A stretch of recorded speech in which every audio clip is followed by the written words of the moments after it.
officials are ready. The players are ready. Skypark Podcast. Undisputed number one attraction, the pound for pound superstar. Oui, au basket, il faut penser basket. It's over! Unbelievable! Le All-Star Game de Mérignac, j'espère que vous y étiez. Ça s'est super bien passé. Et durant cette All-Star Game, on a eu un super MVP, même on va dire déco MVP, Maxime Balade. Et le deuxième, c'était Darren Danigo. Et Darren Danigo qui joue à Marmande en National 2 est notre premier invité. Je tenais à l'avoir parce que Darren, c'est un gars super. Ça fait plaisir qu'il soit MVP. Je l'avais pronostiqué en plus. Et le week-end dernier, il jouait un gros match contre Garonne. C'était donc le match au retour. Je ne sais pas si vous vous souvenez, mais au match aller, il y avait eu cette superbe remontada, comme il l'avait appelé, de Garonne, qui était revenu sur Marmande et qui avait gagné en faisant un dernier carton de folie. Et donc, je sais que du côté de Marmande, on attendait avec impatience la revanche. Et donc, j'ai appelé tout de suite Darren pour qu'on parle de tout ça avec lui. Allô, Blake. Darren, comment ça va? Ça va et toi? Ça va bien? Ouais, ça va nickel. Ouais, ça fait plaisir, Darren, de t'avoir au téléphone. Je te remercie d'avoir accepté l'invitation, Darren. C'est cool. Bah écoute, c'est avec un grand plaisir. Hein. Surtout, je sais que t'as fait la fête toute la nuit dernière, donc ça fait plaisir que tu te sois réveillé à temps. Bon, ça va, t'as retrouvé ta voix? Ouais, j'ai retrouvé ma voix tranquillement. Écoute, hein. Bon, on a fêté ça. On a fait ça comme il se devait. C'était le match à gagner à tout prix, vu que ce qui s'était passé au match aller. Donc bon. Ouais, j'en ai parlé un petit peu, tu vois, pour ceux qui vont nous écouter. J'ai remis un petit peu du contexte. C'est vrai que c'était un match qui était très attendu après ce qui s'était passé au début, enfin au match aller. Mais avant d'en arriver là, Darren, j'aimerais bien qu'on parle un petit peu de toi et de ton parcours, parce que tu as sûrement plein de choses intéressantes à nous raconter. Est-ce que, je sais que tu es passé par les GSA, mais je sais pas très bien si tu as été formé depuis tout jeune au GSA. Est-ce que tu peux nous dire où et comment tu as commencé le basket? Bah alors clairement j'ai commencé le basket quand j'avais 7 ans en fait. Donc j'ai clairement en fait mon père voulait que je fasse un sport vu que j'étais un petit peu on va dire un peu hyperactif on va dire. Il fallait me trouver un sport et on avait réussi à trouver des tests parce que j'habitais vers Saint-Augustin avec ma mère. Et du coup forcément le plus proche c'était les GSA. Du coup, j'ai fait un entraînement et puis j'ai direct accroché. D'accord. Ton père, lui, était déjà dans le basket? Ton père? Non, mon père jamais. Mon père, c'est un ancien footeux. Ok, d'accord. Bon, footeux, pas grand, pas de grande carrière, mais on va dire. Il y a un passionné en tout cas. Son petit cursus, ouais. Okay. Ouais, mais ouais. C'est vraiment, c'est vraiment le fruit du hasard, quoi. Okay. De famille, je pense que je suis celle de la famille qui soit mis au basket, quoi. Et qu'est-ce qui a fait que tu as tout de suite accroché au basket?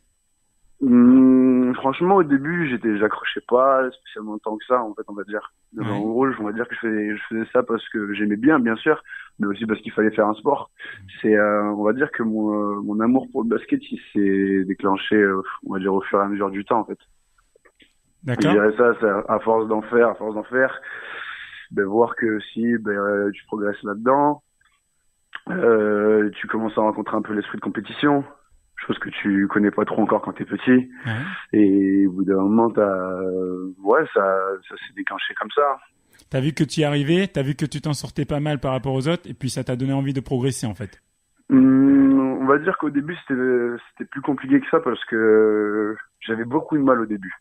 J'avais quand même vraiment beaucoup de mal. J'ai jamais eu trop de qualité, on va dire. J'ai jamais vraiment eu, on va dire, de talent spécial pour le basket. J'ai toujours, on va dire que voilà, ma qualité première c'était, on va dire, je dirais la vitesse au niveau des qualités physiques plus, mais en termes techniques, ça a jamais été trop ça. Mais on va dire que j'étais plus motivé à m'accrocher, à genre me prouver que je pouvais y arriver plus qu'autre chose en fait. Qui te coachait quand t'as commencé? Tu te souviens? Alors, mon tout premier coach, c'était Daniel Rousseau. Je sais pas si tu vois qui c'est. Ouais, très bien. Il s'occupe des baby basket, je crois, maintenant. Exactement, ouais. Okay. Exactement. Et pour la petite anecdote, Genre, je demanderai même à mon père, hein. Mais la première fois que je suis arrivé au GSA, j'étais tellement mauvais. Mon père s'est caché tellement j'étais naze. C'était impressionnant. Ouais, je veux dire, le daron, Il t'a renié sur le coup. caché, je veux dire, il m'a renié. Il s'est caché derrière un journal. Il est parti voir Daniel à la fin de l'entraînement. Il a dit, mais c'est sûr que mon fils, faudrait pas qu'il aille faire de la musique ou un truc comme ça, Ouais. parce que le sport c'est pas fait pour lui. Ah ouais, à ce point quoi. Ah, vraiment à ce point. Hein. À ce point. Vraiment à ce point. Mais alors, Mais donc, bon. quelque part, en fait, c'est marrant. Bon, on se connaît un petit peu, et moi, je sais que Ouais. l'une de tes forces, c'est comment dire, on va dire que t'es quelqu'un de très tenace et que le travail, c'est pas quelque chose qui te fait peur, quoi. Je sais que t'as Ouais. énormément bossé, et Ouais. dès le plus jeune âge, en fait, même si c'était difficile pour toi, tu t'es Mhm. quand même accroché, comme tu disais, et c'est de là que t'es venu cette appétence au travail et à bosser dur. Ouais, complètement, ouais. Complètement, on va dire, c'est ce côté, ouais, de dire que t'as rien sans rien, en fait. Ouais. C'est vraiment ce côté, voilà, mais si on veut atteindre un objectif, eh ben, faut se donner à ce point, faut faire tant de sacrifices. Mhm. Mais c'est vraiment quelque chose dans lequel, on va dire, j'ai toujours vécu un peu. Ouais. J'ai toujours vécu un peu là-dedans. Mais ça rend la chose encore plus gratifiante, dans le sens où, quand tu sais qu'on t'a pas fait de cadeau et que t'arrives à ton objectif, peu importe le contexte, hein, que ce soit le sport, que ce soit les études ou quoi que ce soit, ben, c'est 2 fois plus gratifiant. Est-ce qu'il y a quelqu'un que tu as rencontré dans ton cursus qui t'a inculqué ça, ou est-ce que c'est de toi-même? Je pense que la personne qui m'a le plus, qui m'a vraiment inculqué une éthique du travail, vraiment, je dirais à la limite pro, c'est Mhm. Vincent Mbassi. D'accord. Ouais. S'il y en a une, vraiment, voilà, j'ai eu vraiment beaucoup, j'ai rencontré pas mal de coachs et franchement, tous les coachs que j'ai eus m'ont appris quelque chose. Ouais. Mais Vincent Mbassi, pour ceux qui connaissent pas Académie de basketball, c'est vraiment quelque chose qui m'a changé. Parce que- J'ai bossé avec lui pendant 2 ans. Alors attends, Et- Darren, juste je remets du contexte. Parce que quand même, bon, même si effectivement tu dis que tu étais très mauvais Ouais. au départ, t'as quand même assez vite progressé. Tu as joué au GSA avec de bonnes équipes. Ouais. Et ensuite, une fois que tu as joué au GSA, tu as joué au GSA d'ailleurs jusqu'à quand? J'ai joué au JSA, donc j'avais 7 ans, donc de mini poussin jusqu'à minime première année. D'accord. Après, j'ai fait une année en minime région à Mérignac, Ok. où j'étais prêté par les JSA. Et du coup, j'ai fait une année, ouais, à minime, ma deuxième année de minime à Mérignac. D'accord. Et ensuite, l'année d'après, je suis reparti au JSA pour faire Cadet France, D'accord. pour le projet Cadet France, ouais, avec les JSA. On peut dire que c'est plus ou moins là que tu as commencé vraiment à exploser. Ouais, on va dire que c'est là que j'ai commencé à me dire, ouais, là, ça commence à être sérieux, quoi. C'est plus un loisir. Ok. D'accord. Et donc là, tu as commencé à bosser beaucoup plus. Et c'est à la fin, justement, de cette période-là que tu as commencé à bosser avec Vincent Mbassi. C'est bien ça? C'est un petit peu plus tard, dans le sens où j'ai fini mes années cadets. Donc j'ai fini mes 2 années cadets avec les GSA. Mhm. Suite à ça, je me suis retrouvé à faire une année en senior région avec l'équipe 2 des GSA, donc la réserve, avec voilà, Désiré, Alvin, Yann, Rémi Pédebosque. Grosse équipe quand même à l'époque. Hein. Une équipe qui, franchement, pour une équipe réserve qui joue en région, bon, je ne cite pas tous, hein, mais ouais, c'était une équipe qui avait de la gueule. Ben, on est monté d'ailleurs. Parce que tout ce On que est tu monté, cites d'ailleurs. là, il joue en National 3 minimum, quoi, quasiment tout ce que tu as cité là. Ouais, quasiment tous, ouais. Ou alors, c'est des joueurs, et s'ils ne jouent pas en National 3, c'est des joueurs qui, à mes yeux, méritent d'avoir leur chance dans ce championnat-là, quoi. Mm. En tout cas. Mais clairement, oui, c'était clairement une bonne équipe. C'était clairement une très grosse équipe. Surtout pour le niveau. Et vous avez été champion cette année-là? Ouais, champion, ouais. Non, pas champion. Enfin, on était premier de notre poule. Et après, tu avais les playoffs avec le Final Four. Et il me semble qu'on perd en demi-finale. D'accord. Il me semble que c'est ça. Ouais. Qui vous coachait à cette époque-là? Jérémy Galion. Ok, d'accord. C'était Jérémy Galion, ouais. Ok. Donc tu dis que c'est à partir de ce moment-là vraiment que tu t'es rendu compte que ça devenait sérieux, que là Ouais. tu commençais vraiment à jouer à un bon niveau. Ouais. Je vais te dire, parce que derrière tu rejoins Vincent Mbassi et que tu commences à travailler avec la Camet Basketball Ouais. Academy Ouais, bien sûr, ouais. et tu fais une année Ouais, blanche, Darren. Tu fais une année blanche. C'est ça. Ouais, Alors, clairement. Ouais, Moi, c'est je ça. te dis J'ai de décidé faire une année l'extérieur. blanche. Je te dis de l'extérieur, Ouais. ce que moi j'en ai pensé. Et bon, tu sais qu'on se connaît tous dans le petit milieu du basket. Et ce Ouais. que les gens ont pu dire. Bon, il s'avère qu'à la fin, on avait tous tort. Mais c'était que Ouais. c'était dangereux pour toi de faire une année blanche. Parce que bon, on Ouais. sait comment ça se passe dans le circuit. Quand tu restes une année sans jouer, derrière pour se remettre sur le marché à un bon niveau, c'est compliqué. Mais C'est très compliqué. t'as vachement Ouais. t'as vachement bossé avec humilité.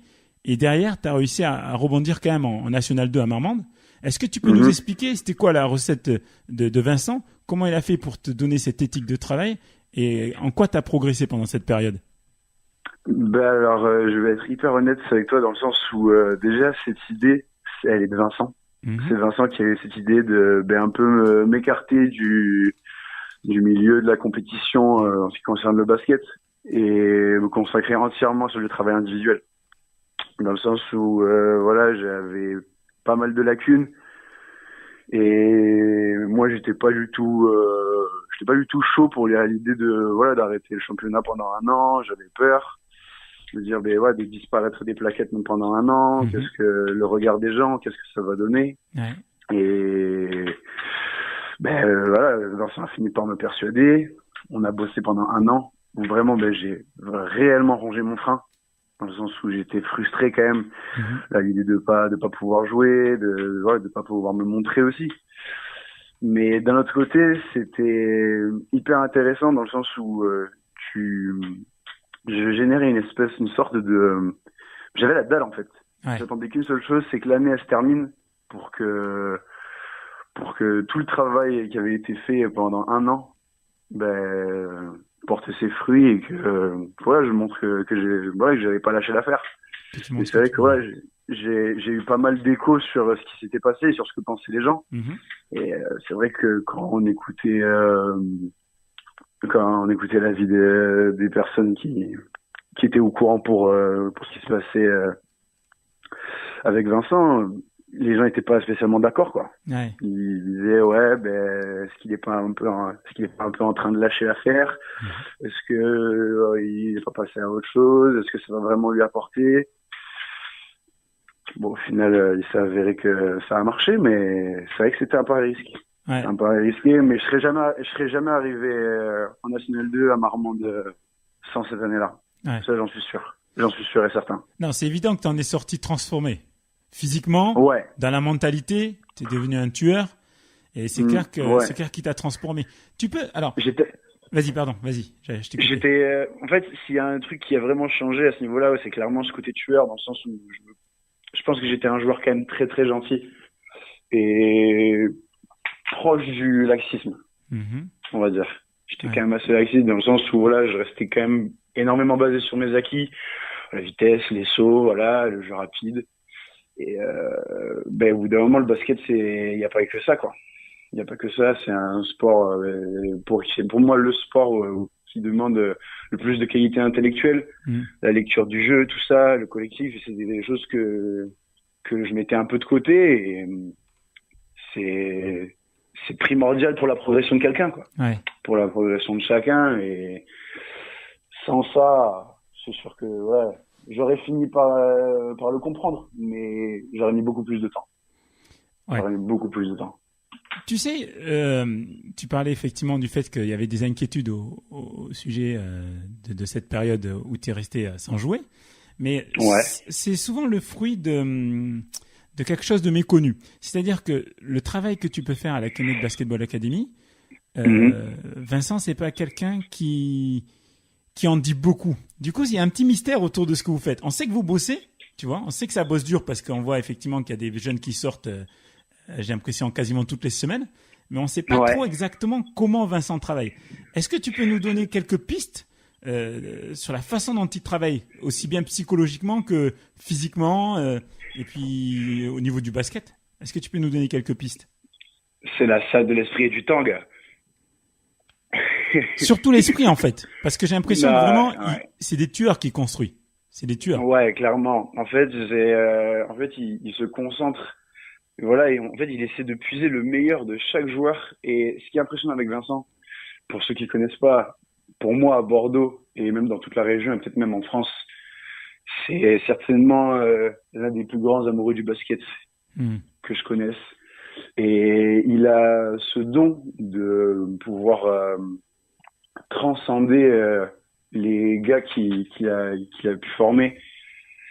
Et c'est assez impressionnant. Il te transmet cette rage, il te transmet cet amour pour le jeu, qui est d'une manière, c'est assez impressionnante. Mais il demande aussi beaucoup de dureté et beaucoup de patience, dans le sens où c'est énormément de travail, c'est très pesant même mentalement, Ouais. mais t'as l'impression que tu progresses chaque jour, quoi. Grosso modo, ça donne quoi sur une semaine de travail avec Vincent? Est-ce que tu peux nous détailler la partie physique, la partie basket, shoot? Tu peux nous dire un peu comment ça se passe? Alors, grosso modo, pour tout ce qui est travail physique, on travaille que sur du poids du corps. Ok. Tout ce qui est différent, voilà, tout ce qui est différents exercices au niveau des pompes, au niveau de la proprioception, traction, ça va énormément se baser sur ça, le travail avec les élastiques. Ouais. Tu vois, jamais d'haltère. On travaille énormément sur l'explosivité plus que sur le travail de masse Mhm. en lui-même, parce que voilà, le basket, c'est pas spécialement, surtout à mon poste. Le poste 2, voilà, on va pas me demander de peser 100 kilos et Ouais. de soulever 120 au développé couché. C'est pas ça le plus intéressant. Donc on va dire qu'à la base, le début de l'entraînement, ça va être basé sur ça. La coordination aussi. Tout ce qui est travail d'appui, échelle de rythme, balle en main. Mhm. Ensuite beaucoup de dextérité. Tout ce qui est exercice de dextérité avec deux ballons, avec plot, toutes sortes d'exercices. Après, je pourrais pas te donner toute la recette non plus, parce Ouais, que voilà, mais c'est déjà un gros. les exercices sont très diversifiés et franchement, tu fais jamais les mêmes exercices, en fait. Ouais. Tu fais jamais les mêmes. Voilà, il y a énormément de rapprochement sur les exercices, parce que voilà, c'est un travail qui est très spécifique, mais il amène ça d'une manière qui rend le truc toujours intéressant. Et le fait de Plus dans partager ça avec, parce que vous êtes plusieurs gars de ton âge, grosso modo, et plus jeunes d'ailleurs, parfois. Oui, pas spécialement, parce que j'étais quasiment l'un des plus vieux. Ouais. J'étais quasiment j'étais même moi, enfin, parmi ceux qui s'entraînaient le plus, ouais, j'étais le plus vieux. Et c'était Ah, difficile, oui. ça? C'était difficile de te sentir un petit peu... Ouais, j'avoue que c'est un peu pesant.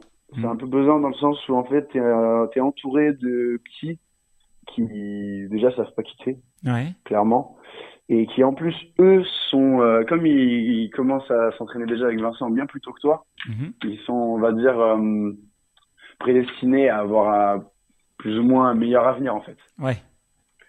Parce que voilà, il y aura plus de suivi, il y a plus de potentiel. Et puis voilà, aussi tu rencontres toutes sortes de jeunes joueurs aussi, des joueurs qui finissent par intégrer l'INSEP, ou alors qui partent carrément aux États-Unis. Donc c'est vrai que c'est assez intéressant, mais du coup ça m'a aussi inculqué une valeur en tant que grand frère. Ouais. On était vraiment une bande de potes, une belle bande de potes, et c'est vrai que par rapport à mon âge, j'ai dû aussi montrer que j'étais le grand frère, quoi. Donc Ok. c'était quand même une aventure assez spéciale, parce que voilà, j'ai pas seulement grandi dans mon basket, j'ai grandi aussi dans tu vois, Humainement. intellectuellement, voilà, j'ai vraiment gagné en autonomie aussi avec ces années-là. Ouais. Donc c'est un travail qui est clairement humain avant le sportif. je D'accord. dirais. Donc, en fait, t'as mûri au niveau de ton basket, mais même dans la vie de tous les jours, t'as acquis une certaine Ouais. maturité parce que t'avais Complètement. ce rôle de grand frère. Complètement. Vous avez gardé contact entre vous, tous ceux qui sont passés par là, vous vous contactez pour prendre des nouvelles, etc. Ouais, bien sûr. Bah écoute, ouais, on essaie d'avoir des nouvelles. Bon, avec les réseaux et tout, maintenant c'est tout de suite plus facile. Après voilà, voilà, on a Yvan Draogo qui est à l'INSEP, Timothée Basile qui joue maintenant à Limoges, Olivier Sarr qui joue à Wake Forest. Bon après bien sûr on connaît Joël Ayayi, tout ça. Et puis après il y en a aussi d'autres, il y en a plein d'autres qui vont arriver. Ouais. Mais ouais, on essaie toujours de garder quelques contacts. Ça fait toujours plaisir de voir aussi comment eux ils avancent. Je pensais à Lenny comme ça, le petit Lenny. Lenny, qu'est-ce qu'il devient? Bah écoute, c'est vrai que Lenny, j'ai pas eu trop de nouvelles. Je l'ai croisé de temps en temps quand je vais sur Bordeaux. Ça m'arrive des fois de le croiser. Je sais pas du tout ce qu'il fait. C'est une excellente question. Ouais. Faudra lui poser. D'ailleurs, faudrait que je l'appelle moi aussi. On essaiera de savoir ça, ouais. Bon, en tout cas, moi, ce que j'apprécie dans la formation, en tout cas que Vincent a pu vous inculquer, c'est que tous les joueurs que tu as cités là, c'est tous des joueurs très humbles, tu vois. Et que ça soit Timothée Basile, que ça soit, tu m'as cité Josh, enfin, tous ces gars-là, ce sont des gars qui vraiment, ça la raconte pas, et pourtant jouent à un bon niveau, à un niveau costaud. Ouais. Donc, j'imagine que ça, c'est aussi quelque chose sur lequel Vincent a dû insister. Que surtout, voilà, fallait bosser et pas croire qu'on était arrivé parce que ça y est, on joue à un certain niveau, quoi. Ouais, complètement. En fait, on est conscient de nos qualités, on est conscient d'où est-ce qu'on peut aller, mais on est aussi conscient que, voilà, il y a rien de fait actuellement et que voilà, on reste que des jeunes joueurs de basket. Ouais. Et qu'il y a encore beaucoup de boulot. C'est juste une étape, quoi. C'est juste une étape pour arriver à un certain stade, mais si tu veux aller à l'étage encore au-dessus, faut se taire et encore travailler, encore travailler.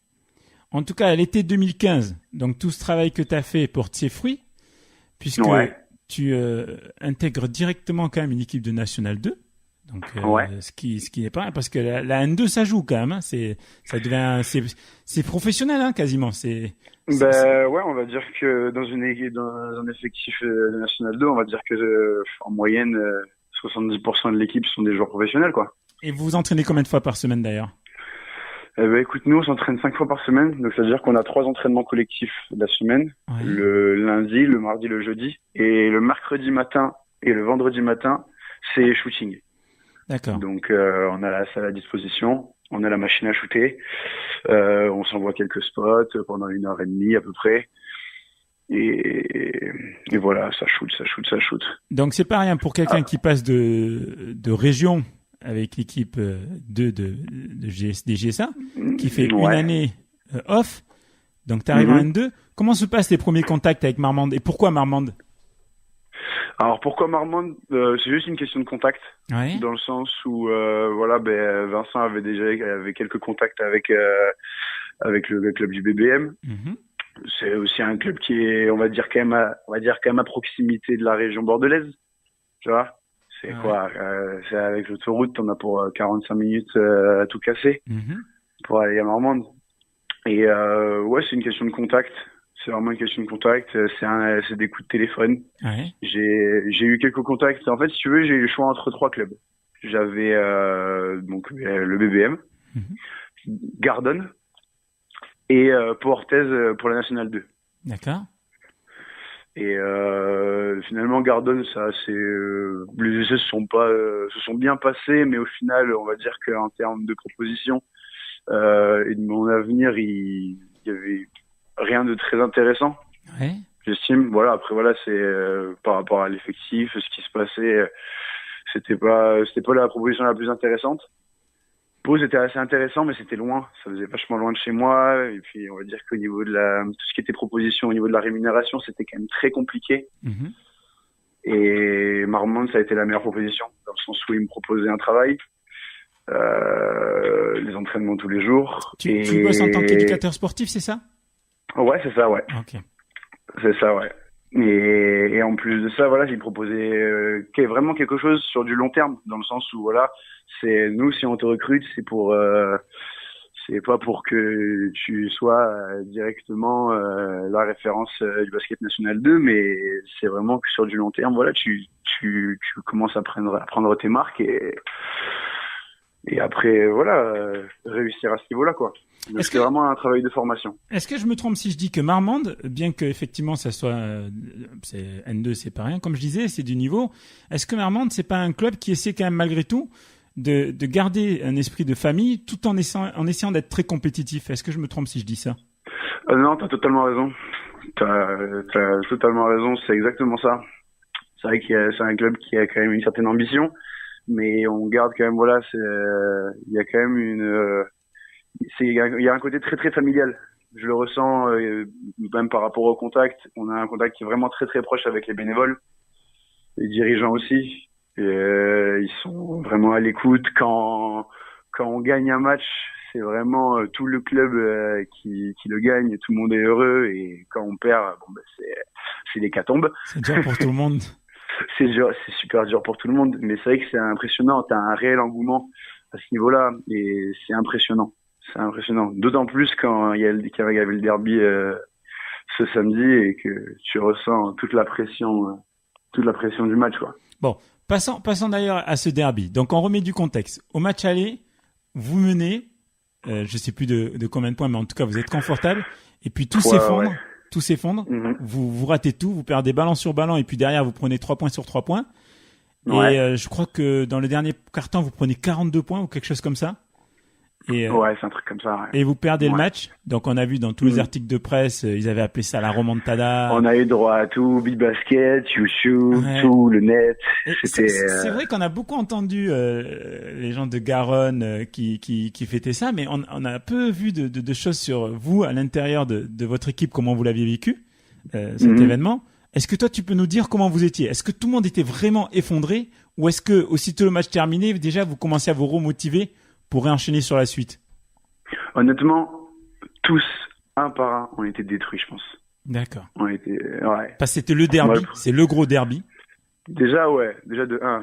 Déjà, c'est le gros derby. Il faut savoir que tu vois, c'est un derby qui est vraiment historique dans le sens où là, ça fait des années que ce derby a lieu. L'année dernière, on a réussi à gagner les deux. On avait gagné à l'aller et au retour, Mhm. chose qui n'était jamais arrivée de toute l'histoire du club. Du coup, il y avait énormément d'attentes par rapport à à cette saison qui arrivait. On mène tout le match. Tu te retrouves, tu gagnes d'une vingtaine de points à la fin du troisième quart-temps. Tu finis par perdre de 11 à la fin. Comment tu T'as l'expliques, un toi? attend- Comment tu l'expliques? Parce que tu sais qu'un joueur et un trou d'air, ok, deux, ok, mais 3, 4, 5, toute l'équipe, comment tu expliques que c'est pu arriver? En fait, c'est inexplicable. C'est impressionnant, mais tu pourrais pas. En fait, on pourrait pas mettre de mots sur ce qui s'est passé à ce match-là. Ouais. C'était, moi, j'ai jamais vécu ça, dans le sens où, en fait, il y a quelque chose qui s'est déclenché à un moment donné dans le dernier quart-temps, Mhm. qui a fait que le public du GAB est devenu totalement hystérique. Ouais. Tu vois. Mais vraiment, et les paniers ont commencé à s'enchaîner. Nous, on commençait à perdre en adresse, on mettait plus un tir. Ils ont commencé à durcir en défense. Ouais. En plus, voilà, le public qui commence, tu vois, à entraîner un peu le truc, tu vois. Tu sens que les gars, au fur et à mesure du temps, tu vois, les taux se resserrent, le score commence un petit peu à s'égaliser. Et à chaque fois qu'il marque, tu sens que le bruit, il augmente. Jusqu'à un moment donné, tu t'arrives, on gagne, on va dire, je sais pas, de 5 points. On gagne de 5 points. Ils te mettent un 3 points. Et là, c'est la folie. Il y a tellement de bruit dans la salle Ouais. que t'as les jambes totalement coupées. Je me rappelle du panier de l'égalisation. Il y a eu un espèce j'ai jamais entendu un bruit comme ça, en fait. Ouais, c'était vraiment. C'est incommensurable. Ouais. Il y avait quoi? Il y avait, on va dire, je dirais un peu plus de 1000 personnes dans la salle. Mhm. Il y avait tellement de bruit dans la salle à blague. Mes tympans, ils se sont bouchés. Mais tu sais, Ça, ce qui est marrant, c'est impressionnant. ce qui est marrant, c'est que bon, je te connais très bien. J'imagine que ce que généralement le public peut dire ou faire, bon, tu t'en fous un peu, t'es dans ton match. Mais là, l'ambiance était telle que clairement, tu reconnais que ça vous a quand même influencé, que le public a vraiment joué son rôle de 6e homme à fond, quoi, dans cette victoire. Ah, mais ça nous a déstabilisés, mais d'une manière, ça nous a coupé les jambes. Ça D'accord. nous a coupé les jambes. Et puis tu ressentais comme une sorte de... Tu ressentais vraiment de l'hostilité. C'est là Ah où ouais. tu dis, ouais, là, on est sur un derby, là. Tu vois. Ouais. C'est Ah pas les matchs, tu sais, genre les derbys un peu bizarres où, tu vois, ça crée un petit peu juste dans les derniers moments ou quoi. Non, là, tu ressentais vraiment au niveau du public. Tu ressens en fait la fierté de l'équipe qui va gagner ce match. D'accord. Tu vois. Donc quand vous lâchez, Donc, en fait, c'était pas un excès de confiance. C'était pas du tout ça. C'est vraiment que progressivement, tous les éléments étaient en leur faveur, le public, et puis ils ont commencé Ouais. à avoir de l'adresse. Mais c'est pas que vous aviez trop confiance en vous. C'est pas ça. Non, c'est pas eu un excès de confiance dans le sens, surtout dans le sens où, enfin, pour ma part et venant de tous mes coéquipiers, on est une équipe qui est quand même très respectueuse, surtout à ce niveau-là. Le derby, on le joue mais à 200% à chaque fois. Moi, ça fait 3 ans que je suis ici. S'il y a bien un truc qu'on n'est pas, c'est on ne prendra jamais une équipe à la légère et sûrement pas le GAB, quoi. Ouais. Sûrement pas le GAB. Enfin, voilà. Je connais, moi et tous les coéquipiers, on connaît tous les joueurs qu'il y a là-bas. On sait très bien que voilà, les prendre un petit peu à la légère, c'est se foutre une balle dans le pied. Tu Non, c'est. Vas-y, pardon. Dis-moi, blague. Alors, j'allais te Vas-y. dire, tu sais qu'on a eu Mathieu Auriol dans le podcast. Je sais pas si Ouais. tu avais pu l'écouter. Oui, je l'ai écouté. Ouais. Et Mathieu, écouté. il nous disait qu'avant le match, il nous disait ça sans aucune animosité et sans se prendre pour un autre, mais il nous disait que effectivement, ils savaient eux, Garonne, qui vous étaient supérieurs en fait. Ils savaient que sur le papier, logiquement, ils devaient vous battre. Déjà, Ouais. est-ce que toi t'es d'accord avec ça? Est-ce que t'es d'accord avec le fait Ben, que l'effectif de Garonne soit plus costaud que le vôtre? Bah alors, en fait, on va dire que au-delà du fait que je sois d'accord ou quoi, en fait, ça reste du papier, certes, mais de toute façon, je sais qu'il n'y a aucune animosité à ce niveau-là. D'ailleurs, je m'entends très très bien avec Mathieu. Là, d'ailleurs, encore, on a passé la soirée ensemble juste après le derby. D'accord. Voilà, c'est vraiment une concurrence Scène. qui est sportive, mais c'est très sain. C'est très sain. Donc, oui, on va dire que sur le papier, en termes d'ambition, et en termes sur le point financier, Garonne a beaucoup plus le potentiel de se prétendre comme étant, on va dire, pas supérieur à nous. Mais voilà, sur le papier, c'est vrai que si tu compares sur le début d'année, c'est peut-être meilleur que nous. Ouais. Ouais, d'accord. C'est possible. Et bon, effectivement, au classement, pour l'instant, ils sont devant vous. À l'approche de ce match, de ce week-end, qu'est-ce qui vous dit votre coach? Moi, j'ai envie de savoir, la semaine avant, bon, j'imagine que vous y avez pensé, mais vous y pensez depuis des mois et des mois à cette revanche. La semaine avant, qu'est-ce qui se dit? Déjà, il faut savoir qu'à partir du moment où on a perdu le match aller, je pense qu'on s'est tous acheté un calendrier, pour ceux qui n'en avaient pas, et on a tous mis la croix sur le 3 mars. Ouais. Tu vois. Ah ouais. Donc ça veut dire qu'en fait, depuis le match aller, on range tous notre frein et on attendait qu'une seule chose, c'était ce match retour. Tu vois, sans haine ou quoi, mais vraiment parce que voilà, on voulait se racheter. Ouais. Il s'était passé quelque chose, faut le dire, de grave pendant le match aller, un truc que certainement je vivrai peut-être plus jamais. C'était au-delà du Franchement, basket, Darren? Est-ce que c'était au-delà Hein du basket? Parce que tu sais, il y a des peines parce qu'on a perdu un match, mais est-ce que là, Ouais. ça t'a vraiment affecté, j'ai envie de dire, au-delà du basket, à tel point que peut-être tu t'es remis en question ou tu vois ce que je veux dire? Moi, clairement. Moi, je me suis remis énormément en question. Ça m'a vraiment fait mal. Ça m'a vraiment touché, tu vois. Ce match-là, il m'a vraiment touché et c'est quelque chose de violent, tu vois. Tu sais, il y a des gens, ils vont dire, ouais, c'est que du sport ou quoi. Mais le truc, c'est que au-delà d'être mon sport, moi, c'est ma vie, quoi. Ouais. Et vivre un truc comme ça, te dire que normalement, c'est pas possible, en fait. Dans le contexte, c'est pas quelque chose qui est possible. Mais j'en parlais même avec Mathieu, justement. Ce match, tu le fais 100 fois, mais on le gagne 99 fois, quoi. C'est clair. Sur ce match-là, hein, tu vois. Je dis bien sur ce match-là, tu vois. C'est pas une question de supériorité, c'est dans le contexte. Ce qui s'était passé au match aller. Oui, je pense qu'ils étaient les premiers surpris de toute façon à avoir rattrapé un tel écart, quoi. Bah oui, non, mais de toute façon, c'est du jamais vu. Enfin, je veux dire, il y a quand même une NBA que tu vois des trucs comme ça. Ouais, c'est clair. Et encore. Et encore. C'est une fois tous les 5 ans. Mais ouais, Franchement, me dire que vivre ça, c'est quand même déstabilisant. C'est vraiment Tu te souviens du plus gros écart? C'était quoi le plus gros écart d'ailleurs dans ce match? En votre faveur, pardon. Je crois que c'est plus 23. Plus 23. Et vous Je veux pas dire de bêtises. Hein. Je veux pas dire de bêtises. Hein. Mais grosso modo, plus 20, quoi, grosso modo. Ouais, je dirais plus 20. Et au final, vous perdez 95 à 84. Et au final, ouais, on perd de 11, ouais, je me sens. Et donc, qu'est-ce qu'il vous dit votre coach, là, la semaine avant? Avant le match. Je dirais grosso modo, que c'est le moment de montrer, quoi. Ouais. De montrer que voilà, on a compris l'erreur qu'on avait faite. C'est le moment de se racheter aux yeux de tous les bénévoles, tous ces gens qui vivent pour ce derby. Parce que voilà, aussi, il faut savoir que voilà, les premiers concernés, c'est les gens du cru, c'est les gens qui habitent à Marmande depuis toujours. Parce que voilà, nous, moi je suis de Bordeaux à la base, il y a des joueurs qui viennent il y a dans mon équipe qui sont de la banlieue parisienne, des trucs comme ça, les derbys, ils ne connaissent pas, c'est pas quelque chose qu'ils ont vécu. Ouais. Et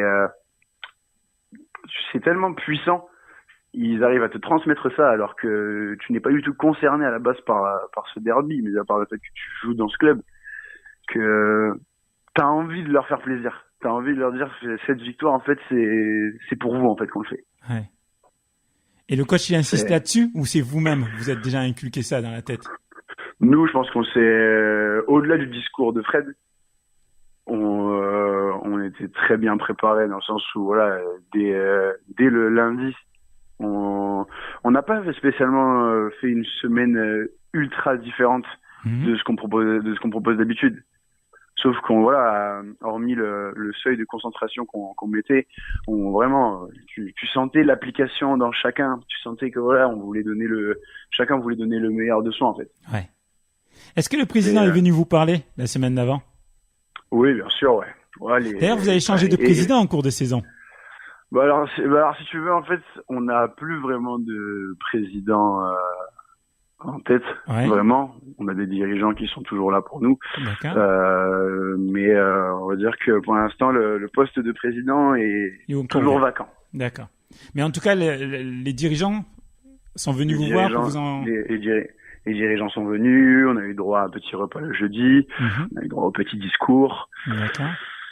Donc voilà, comme chaque derby en fait, il n'y a pas eu plus de pression que d'habitude. Ouais. Il n'y a pas eu plus de pression que d'habitude, mais voilà, on savait tous en se regardant chacun que celui-là, on ne pouvait pas se louper. Ce que j'aime dans ce que tu me dis, Darren, et qu'on connaît, qui se perd et qu'on connaît moins, si tu veux, en Gironde du côté de Bordeaux, c'est que là, j'ai vraiment le sentiment que vous jouez pour le maillot, tu vois, et que la couleur du maillot, tout j'ai envie de dire, le peuple normandais que vous représentez, c'est quelque chose qui compte énormément, tu vois. Et je sais pas si tu partages mon avis, si tu joues au JSA ou autre, je pense que c'est beaucoup moins fort si tu représentes pas forcément quelqu'un, tu vois ce que je veux dire? Ouais, complètement. Mais il y a une vraie identité, en fait. Il y a, déjà, il faut savoir que Marmande, c'est une ville qui est, malgré tout, une ville assez sportive. Ça peut surprendre énormément de monde, mais c'est une ville qui est très sportive. Les gens supportent énormément le sport, le basket, le rugby.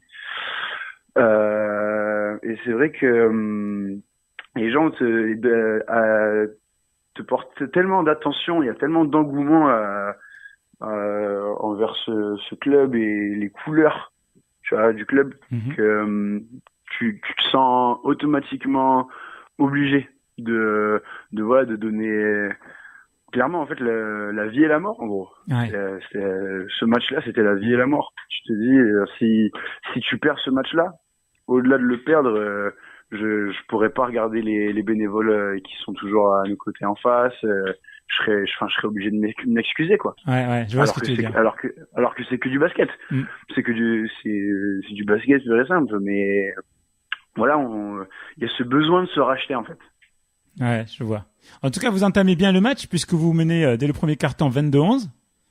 Ouais, c'est ça, ouais. Exact. En revanche, vous faites un deuxième quart-temps beaucoup moins bon. Ouais, exactement. Ouais, les tirs rentraient un peu moins. Voilà, forcément, ils jouent quand même au basket. Ouais. Là, c'est le Gab qui le remporte ce deuxième quart-temps, 27 à 20. Est-ce que le doute s'installe un petit peu ou pas du tout? Alors, le le doute, je sais pas, mais voilà, on s'est rendu compte que voilà que ça allait pas être facile quoi. Le deuxième quart-temps, c'est la petite pique pour se dire les gars, de toute façon le match c'est 40 minutes quoi. C'est 40 minutes, c'est bien beau de gagner le premier quart-temps, mais au match aller, on a gagné les 3 premiers et au final on perd. Qui est le capitaine Donc, de votre équipe, Darren? Arnaud Brisac. Ah oui, le meneur.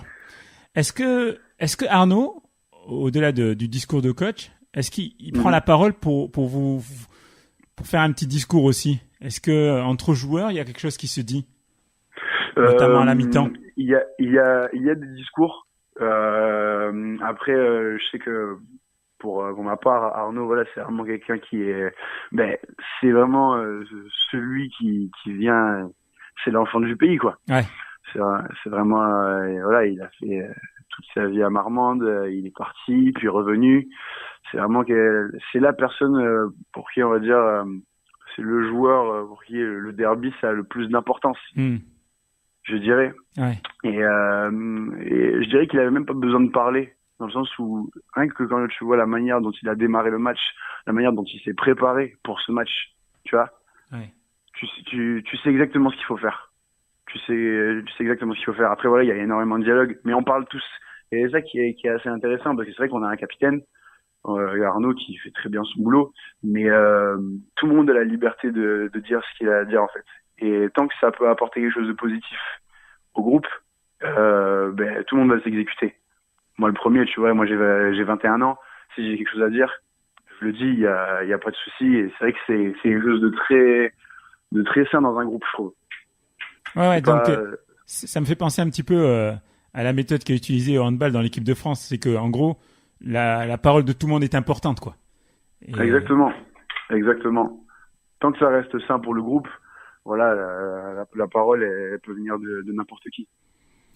Et donc, vous repartez dans le troisième quart-temps. Le troisième quart-temps est ultra serré, 16-17 seulement. Donc, au global, ça fait 58-55. Vous êtes encore devant. Et puis, dans le dernier quart-temps, vous faites pas un super quart-temps, mais vous assurez la victoire. Tu peux nous raconter un petit peu ce dernier quart-temps, comment ça se passe?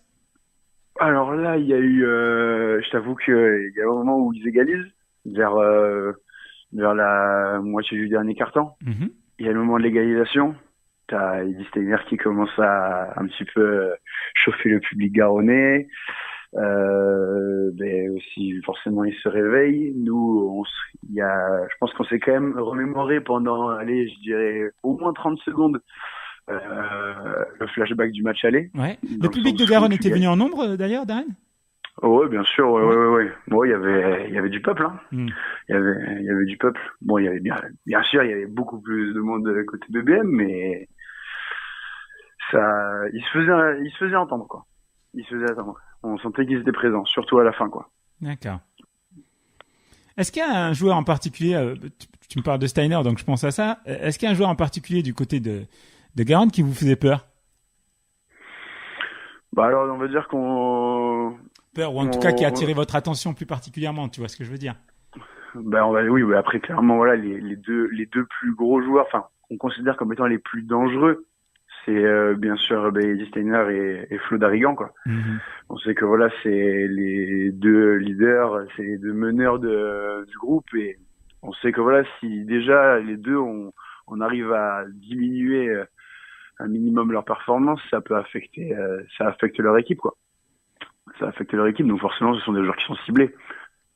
Mais au-delà de ça, tu peux pas non plus te concentrer uniquement sur eux, parce que c'est vraiment une équipe qui est très très complète. Tout le monde peut jouer, un peu comme chez nous. Tu peux pas vraiment te concentrer sur 2 ou 3 joueurs. Si tu te concentres sur 2 ou 3 joueurs, c'est les autres qui vont faire le taf. Donc il faut défendre comme un chien, peu importe qui est en face. Surtout sur un match comme ça. Est-ce que tu considères que vous avez réussi le projet de les limiter à ces 2 joueurs? Oui, à mes yeux, on a réussi.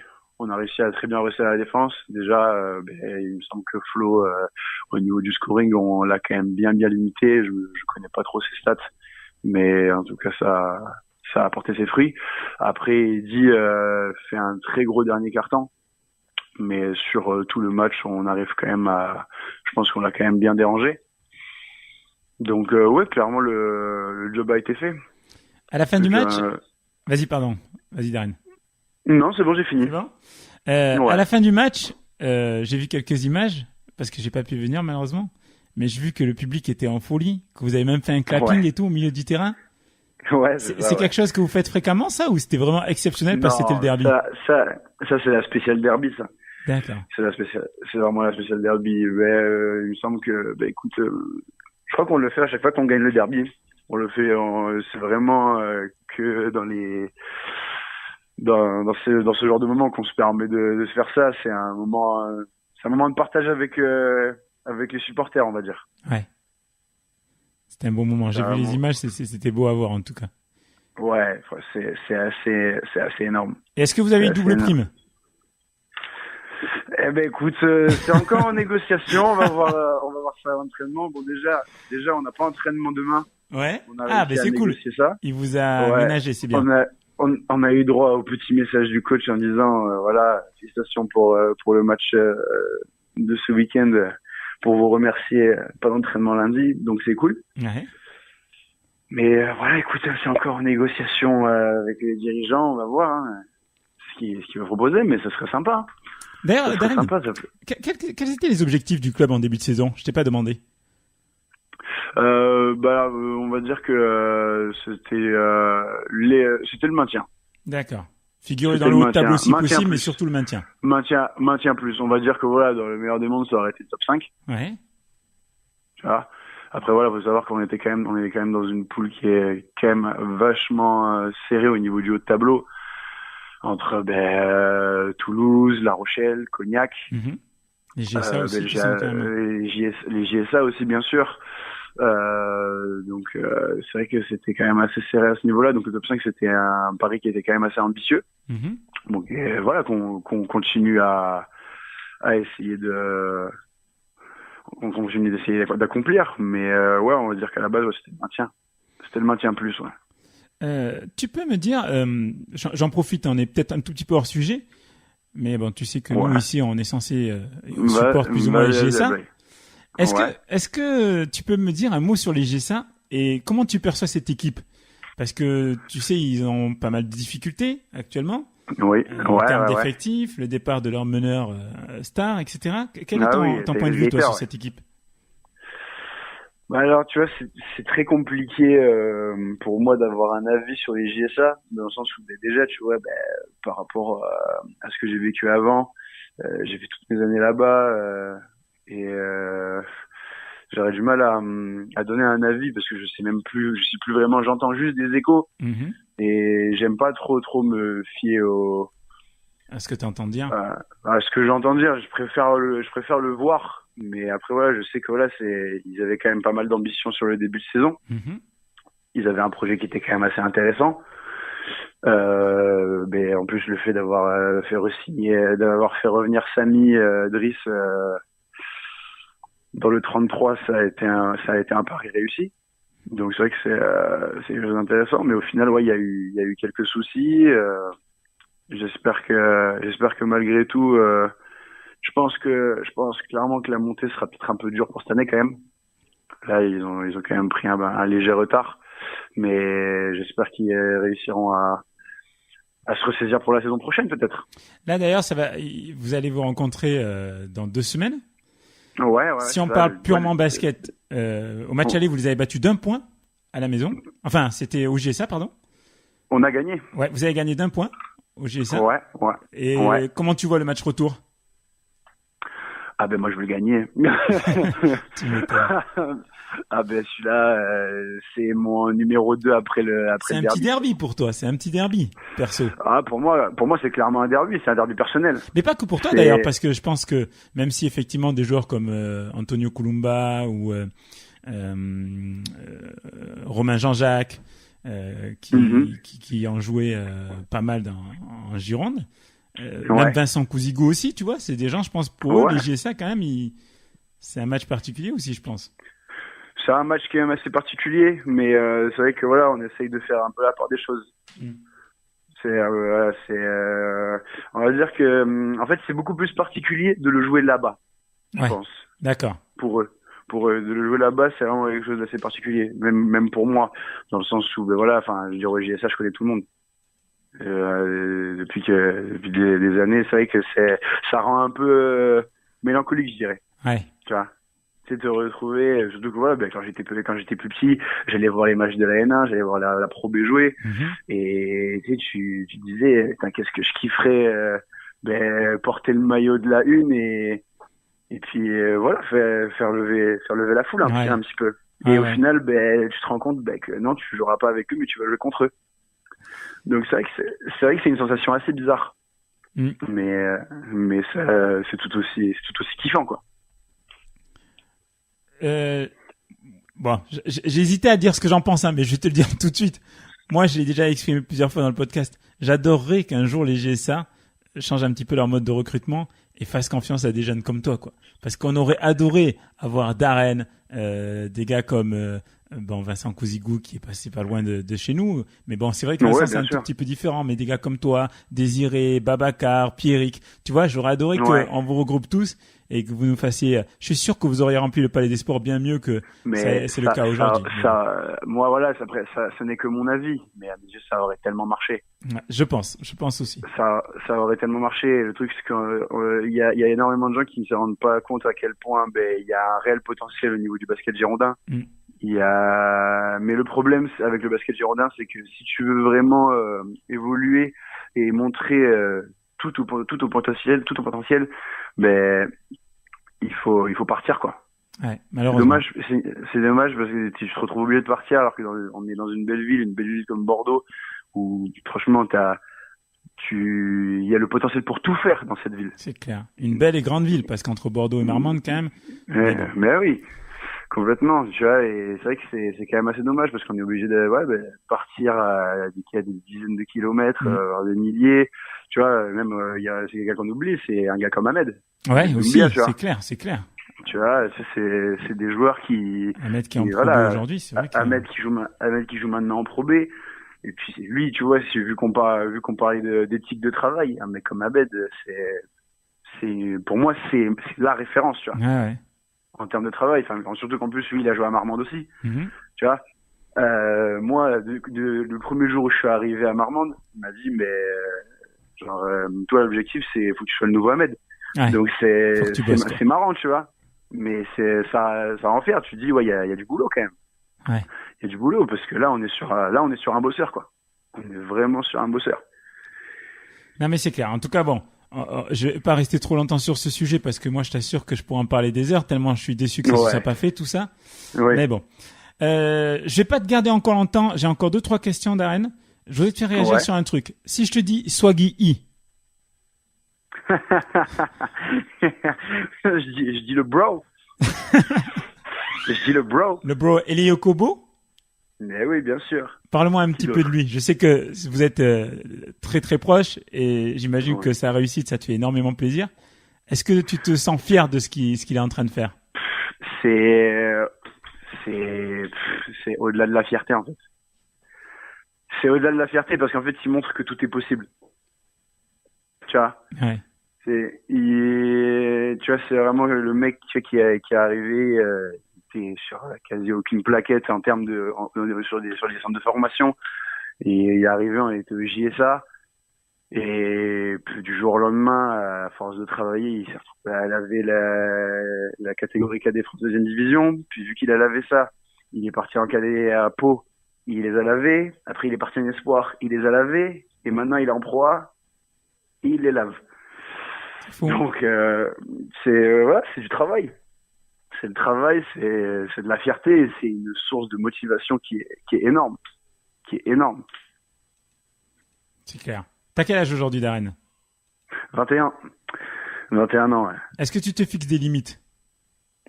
Est-ce que quoi? Est-ce que tu te fixes des limites? Est-ce que tu te dis, moi, je serai un bon joueur de national, ou est-ce que Darren, il a pas de limite? Pour moi, à mes yeux, j'ai pas vraiment de limite. Ah, ok. C'est moi qui pourrais me les fixer, ça sera en fonction de comment je travaille. Ça va dépendre de ça. Je vois pas ce que j'ai de moins que les autres, en fait. Ouais. Je vois pas qu'est-ce qui pourrait faire ou me dire, moi, je peux pas y arriver, en fait. Tu vois. Donc, voilà, le temps le temps me le dira, mais c'est vrai qu'à ce niveau-là, voilà, je suis peut-être un petit peu impatient, ou c'est peut-être un petit peu de l'arrogance, je sais pas. Mais voilà, je sais que moi, en termes d'ambition, j'ai envie d'aller plus haut. Ouais. Et ça, c'est clair et net. Ouais. Je sais ce que je veux et je m'en suis jamais caché, quoi. Je pense que t'as raison. Je pense que t'as raison de pas te fixer de limites. 21 déjà en National 2, t'as encore le temps. T'as vraiment encore le temps de progresser. Et puis, te connaissant ton éthique de travail, effectivement, je vois pas grand chose que tu pourrais pas réaliser si t'en as vraiment envie. Donc, t'as raison de pas te fixer des limites. Je voudrais te laisser le mot de la fin, Darren. J'imagine qu'il y a des personnes de Marmande qui vont t'écouter, des gens qui sont proches de toi et qui t'apprécient beaucoup. Est-ce que tu veux finir en leur laissant un petit mot? Tu me prends de court, là, gars. Je m'attendais pas à cette question. Est-ce que t'as un poème que tu connais par cœur? Non, mais écoute, en ce qui concerne le public marmandais, bon, après ils le savent. Ouais. Merci pour toute l'attention qu'ils nous portent. Merci pour voilà, d'être là, de faire en sorte que le Collineum de Beaupuy il est toujours plein. Et de continuer à nous suivre et nous supporter parce que c'est pas encore la fin de la saison et il va encore se passer de très belles choses.